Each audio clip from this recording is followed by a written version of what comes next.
Habis makan terus dikasih minum teh itu kan Jelas mengganggu nggak penyerapan tepat, ya. iya. Kan katanya kan stunting itu memang pasti pendek, tapi kan pendek belum tentu stunting. Iya.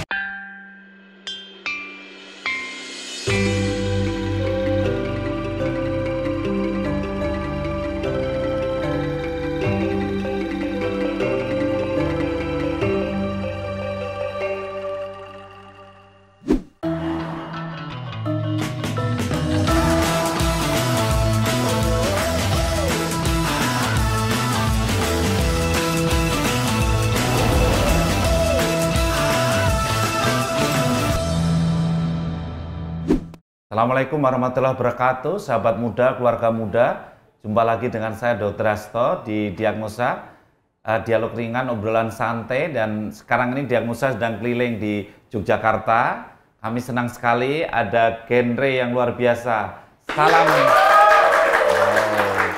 salam genre, remaja genre, sehat, cerdas, ceria, genre Indonesia.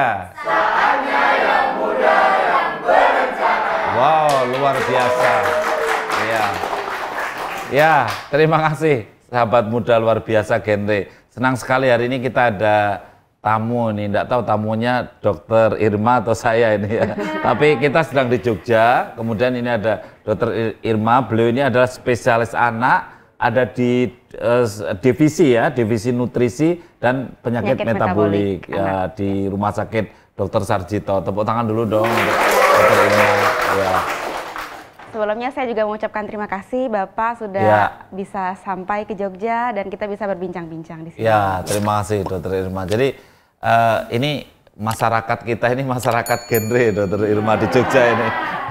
Dia itu cirinya muda dan juga ada sih yang juga keluarga muda. Jadi sekarang ini kan baru apa ya, hangat-hangatnya dia ingin tahu tentang apa itu stunting, kemudian juga bagaimana cara mencegahnya, kemudian juga masalah nutrisi pada anak, ini mereka ingin tahu.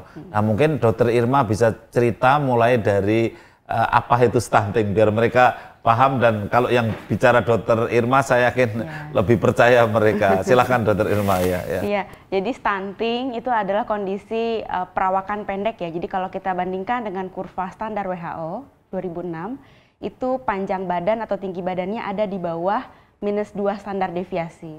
Jadi biasanya kalau ibu posyandu, kader posyandu, atau dokter anak, atau dokter umum ketika akan plotting data panjang badan atau tinggi badannya, bisa dilihat di KMS-nya atau di buku KIA-nya ada di bawah -2 standar deviasi. Nah, penyebabnya adalah karena malnutrisi kronik begitu ya, atau undernutrition, baik itu yang kronik atau yang berulang. Nah, biasanya berhubungan dengan kondisi sosial ekonomi yang tidak baik, juga kondisi sakit ya, sakit yang kronik, juga kondisi ibu yang nutrisinya juga tidak tepat, atau juga kondisi ibu yang sakit. Atau memang yang terakhir, pemberian makan pada anak yang tidak tepat, atau inappropriate feeding practice ya. Gitu. Jadi itu mereka sering juga salah ini Dokter Irma ya, jadi penasaran dan juga salah persepsi. Kadang-kadang kan ada yang secara genetik dia memang pendek gitu. Jadi kalau menurut Dokter Irma gimana itu penjelasannya? Kan ada orang yang pendek tapi cerdas, hebat itu. Sedangkan kan katanya kan stunting itu memang pasti pendek, tapi kan pendek belum tentu stunting gitu. Mungkin bisa dikasih penjelasan Dokter Irma. Iya, jadi memang perawakan pendek itu tidak hanya berhenti perawakan pendek sama dengan stunting, kan tidak. Jadi perawakan pendek itu penyebabnya banyak. Ada yang normal atau varian normal, ada juga yang patologis kalau istilah medisnya, atau yang berhubungan dengan masalah gitu yang tidak normal lah.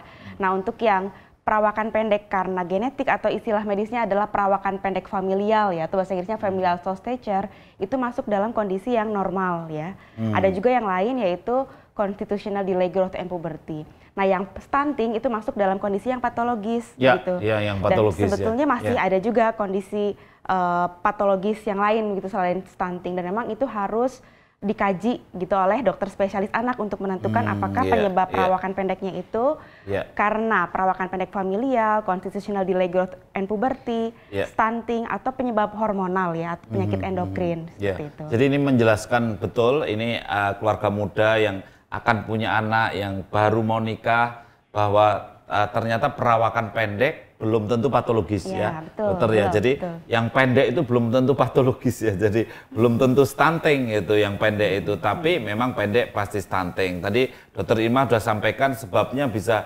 bermacam-macam, bisa banyak. Nah sekarang dokter Irma mungkin bisa sampaikan, ini kan mereka khawatir juga kalau anaknya nanti stunting misal begitu. Meskipun sekarang banyak yang belum pada hamil, belum menikah, ini adik-adik kita, remaja kita ini.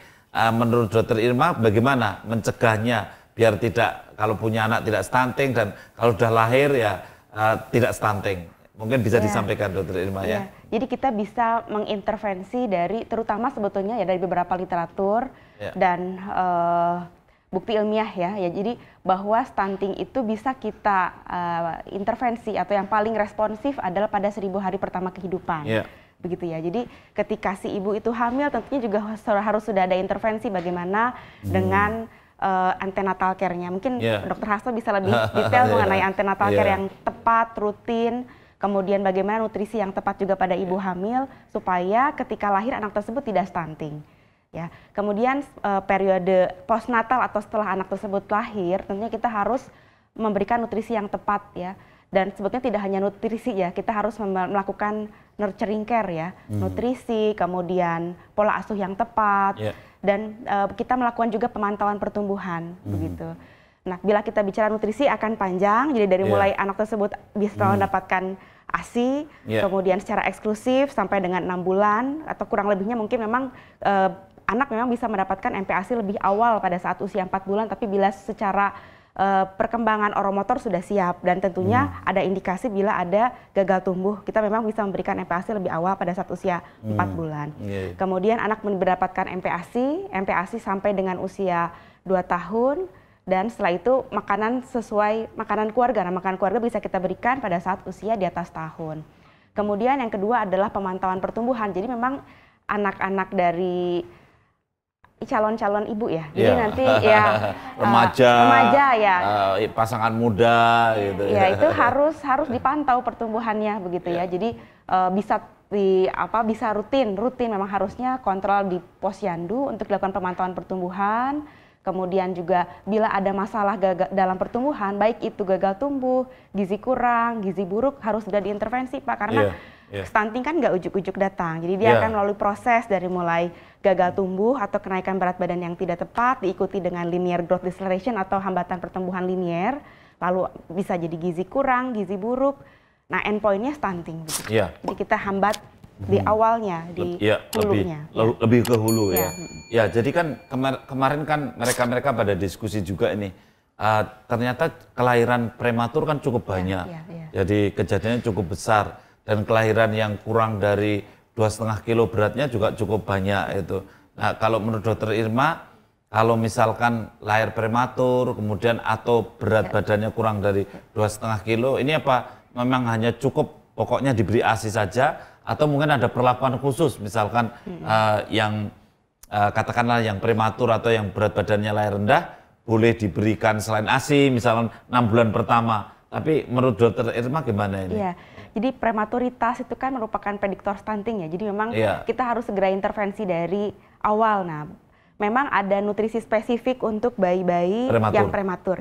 Untuk bayi-bayi yang prematur ada nutrisi yang spesifik dan memang kita harus sesuaikan dengan berat lahirnya berapa, kemudian usia kehamilan berapa, kemudian adakah indikasi pemberian namanya human milk fortifier, dok, atau HMF ya. Kita bisa bila pasien yang terindikasi begitu memang kita bisa berikan. Tapi memang ada indikasinya ya di bawah 32 minggu atau di bawah 1.500 gram kelahirannya. Kemudian setelah ketika pasien tersebut mendapatkan ASI bahkan mendapatkan HMF, kita juga harus memantau terus kenaikan berat badannya, gitu ya. Terus ya ada beberapa indikasi bila ternyata terindikasi pemberian formula prematur juga boleh diberikan. Kemudian selanjutnya kita bisa juga mengindikasikan beberapa nutrisi catch up ya, formula untuk kejar tumbuh bila terindikasikan juga. Jadi intinya memang kami di divisi nutrisi kami melakukan asuhan nutrisi pediatrik, dok. Jadi asuhan nutrisi pediatrik itu memang customize per pasien jika memang pasien membutuhkan. Case by case ini ya. Case by case. Jadi kita lihat antropometrinya, lihat kebutuhannya, lalu kita preskripsikan diet anak tersebut apa yang dibutuhkan dengan pilihan-pilihan nutrisi, apakah ASI atau jika dibutuhkan mendapatkan formula prematur, formula kelenjar tumbuh, atau ASI mendapatkan human milk fortifier. Iya, luar biasa. Jadi adik-adik semua keluarga muda, sahabat muda ya. Ini clear ya, jelas ya. Jadi kalau anaknya lahir prematur, kemudian beratnya kurang dari 2,5 kilo, itu suatu saat ada kemungkinan memang butuh selain ASI ya dokter ya, tetapi harus betul-betul atas saran dokter ya. Dokter akan memeriksa dulu, tadi dikatakan oleh dokter Irma ada formula-formula tertentu untuk penambah ASI. Jadi saya kira kita menjadi tidak khawatir kalau bayi lahirnya kurang dari 2,5, panjang badannya kurang dari 48 cm, ada cara lah untuk mengejar supaya nanti tingginya, panjangnya sesuai dengan umurnya dan tidak stunting. Ya dokter, jadi mereka sering tanya itu selain masalah tadi ASI eksklusif di 6 bulan pertama, itu mereka juga sering tanya kalau terkait dengan masalah makanan itu ya. Jadi kalau makanan gizi seimbang, mereka ini kan banyak yang taunya 4 sehat 5 sempurna gitu. Nah sekarang ini kalau gizi seimbang, kalau makanan tambahan untuk bayi, katakanlah umur di bawah 1 tahun itu bagaimana dokter? Mungkin bisa menjadi gambaran, oh ya kalau saya mau ngasih gizi seimbang caranya begini, begitu. Iya, jadi gizi seimbang itu sebetulnya tidak, istilah yang tidak tepat begitu ya dok, untuk anak yang di bawah setahun. Jadi anak yang di bawah setahun itu kan sebetulnya mendapatkan MPASI, artinya makanan padat pendamping makanan. Karena makanan pendamping ASI ada yang cair, ada yang padat. Nah, mungkin yang dimaksud di sini adalah makanan pendamping ASI yang bentuknya padat begitu ya. Nah, MPASI memang kita berikan sekitar 6 bulan begitu ya, sekitar 6 bulan ketika ASI saja sudah tidak bisa memenuhi kebutuhan zat gizi makro dan zat gizi mikro. Sehingga kita memberikan makanan pendamping ASI dengan catatan tadi ada beberapa yang diberikan lebih awal. Dan itu bentuknya padat ya, sudah padat ya? Iya, betul, bentuknya padat dan disesuaikan dengan kemampuan oromotor anak tersebut. Nah, memang kita bertahap mengenalkan tekstur atau konsistensi dari MPASI. Kita mengenalkan bentuk lumat pada awal MPASI pada usia 6 sampai dengan 9 bulan. Kemudian pada saat usia 6 sampai dengan 9 bulan kita memberikan MPASI sudah dalam bentuk dicincang begitu ya, dicincang atau tim saring kasar begitu. Sedangkan di atas 12 bulan kita memberikan makanan keluarga. Jadi teksturnya sudah seperti kita dewasa. Seperti keluarga. Jadi seperti orang dewasa dong berarti. Iya, betul. Jadi anak umur 1 tahun 12 bulan sudah boleh ya, sudah boleh makanan keluarga. Ya, yang berbeda adalah pada komposisinya. Jadi komposisi MPASI memang berbeda dengan komposisi kita sebagai dewasa. Komposisinya karbohidrat, protein, lemak, dan juga mikronutrien, vitamin dan mineral. Jadi pada anak pada periode MPASI kebutuhan karbohidrat ya, atau mungkin yang awal dulu protein ya. Protein itu 10 sampai dengan 15%. Ini sangat penting untuk mencegah stunting ya, untuk mencegah atau mendukung pertumbuhan linear yang optimal. Jadi protein 10 sampai 15%. Betul, dan itu pun yang wajib adalah protein hewani. Protein hewani karena asam aminonya lengkap dan mudah diserap. Ya, yang kedua adalah lemak. Lemaknya juga tinggi ya, tidak seperti dewasa. Komposisi lemak pada MPASI itu adalah 35 sampai dengan 45%. Sedangkan karbohidrat sisanya 45 sampai dengan 60%.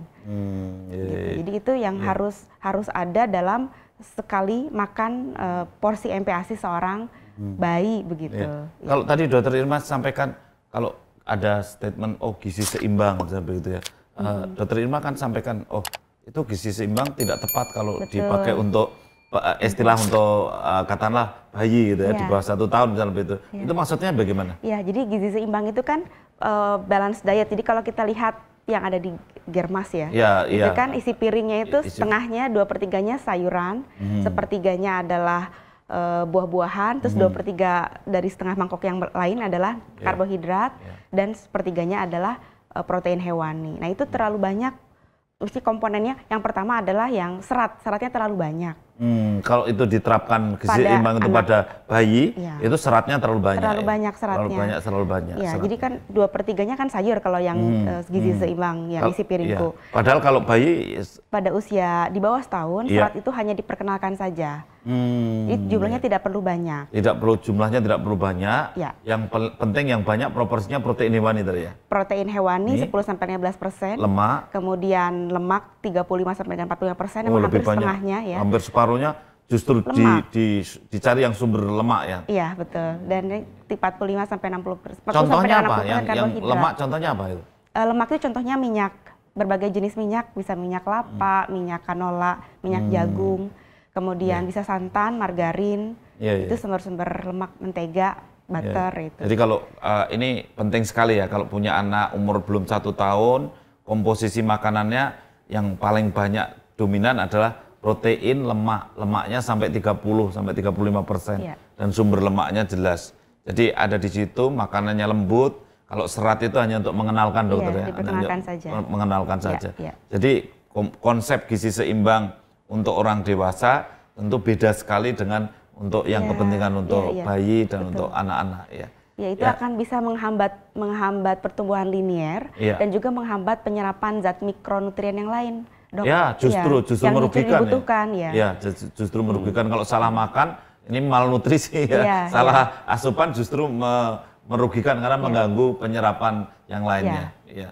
Jadi saya kira ini luar biasa. Contohnya kalau nggak salah, tolong kalau saya salah dikoreksi dokter ya. Kalau misalkan habis makan terus dikasih minum teh itu kan Jelas, mengganggu ya, penyerapan ya. iya. Mengganggu penyerapan nutrisi dan lain. Mungkin dokter bisa. Tanin, Ya. kemudian teh itu kan mengandung antinutrien ya. Jadi dia akan menghambat penyerapan zat besi justru yang dibutuhkan oleh anak itu, dan sebetulnya kan ketika usia 6 bulan zat besi itu kita tidak bisa cukupi dari ASI saja, sehingga MPASI yang kita berikan harus kaya akan zat besi. Jadi kalau diberikan teh ya tentunya akan akan sulit terserap zat besinya tersebut. Iya. Ini keren sekali loh, luar biasa loh. Adik-adik tepuk tangan adik genre kita itu. Jadi anda itu senangannya kan kalau makan langsung habis itu minum teh, es teh gitu kan. Seger gitu. Ada juga anak-anak yang masih bayi atau balita lari-lari dikasih teh gitu, padahal baru aja makan. Jadi saya kira ini tidak benar ya. Jadi tadi dokter sudah jelaskan. Ya, Dokter Irma, mungkin Dokter Irma sebagai closing statement bisa sampaikan pesan yang paling penting dalam rangka untuk mencegah stunting dan untuk memberikan asupan pada anak, terutama balita dan juga terutama yang 1000 hari kehidupan pertama. Silakan dokter, mungkin ya. Jadi periode 1000 hari pertama kehidupan adalah periode yang paling sensitif ya untuk pencegahan stunting. Jadi bagaimanapun seorang ibu, mungkin calon ibu di sini ya, harus memberikan nutrisi yang tepat untuk anaknya dan juga memantau pertumbuhan anaknya sehingga bila ada gangguan pertumbuhan segera diintervensi untuk mencegah stunting. Ya, luar biasa. Sekali lagi kita kasih aplaus. Ya, jelas ya untuk informasi yang diberikan dari Dokter Irma, dan Dokter Irma terima kasih sekali. Sama-sama, ini sudah bersama adik-adik anak-anak genre remaja, keluarga muda, memberikan informasi yang luar biasa untuk mencegah stunting. Dan sahabat muda, keluarga muda, sampai di sini kita bertemu dalam diagnosa keliling ya. Pas kebetulan di Jogja bertemu dengan Dokter Irma yang luar biasa. Sampai ketemu di diagnosa dialog ringan obrolan santai di kesempatan yang akan datang. Dan saya akhiri sampai di sini. Wassalamualaikum warahmatullahi wabarakatuh. Diminum dokter, ini ada